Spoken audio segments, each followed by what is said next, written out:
you had your first role at 15 in the restaurant world. Tell me about that. Was that by choice? Was it by necessity? Was it by like what got you started earlier than necessary?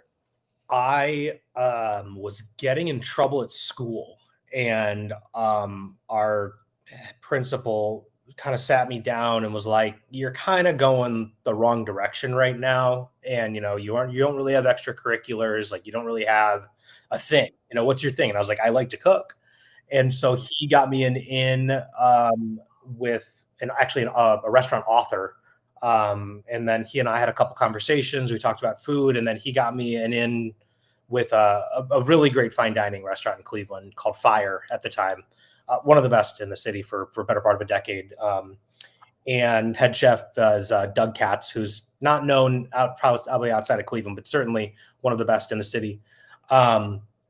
And so I started doing prep there, and then I grew into working on the line, and that was like my introduction throughout high school to culinary, and it kind of fit like a glove. So that's kind of how I stumbled into it. How did you feel getting that feedback from the I think you said the principal, and then were you standoffish to the idea? I know me, I was kind of headstrong as a young man. I maybe wouldn't have seen it as something that I would have maybe seen it as a punishment. How did you kind of navigate through that as a young man? I wanted to be older.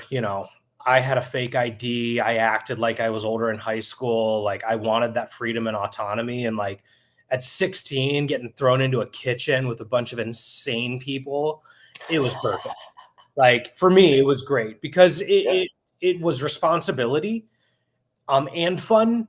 So it kind of is like, you got to learn how to keep your shit together. I came in high to work like within my first couple of weeks, and my sous chef was like, "If you do that shit again, you don't have a job here." And then he'd like point at my prep list, and he's like, "If you don't do this twice as fast within the month, you don't have a job here." It was just like, it wasn't, you can't be high, but it's like, if you aren't going to do your job well, you don't have a job here. And so Right. like watching guys that are just like strung out, but also aces on the line for a Friday dinner rush. So, I didn't learn some of the best habits that helped me in my life, but I certainly learned that I liked working hard in kitchens.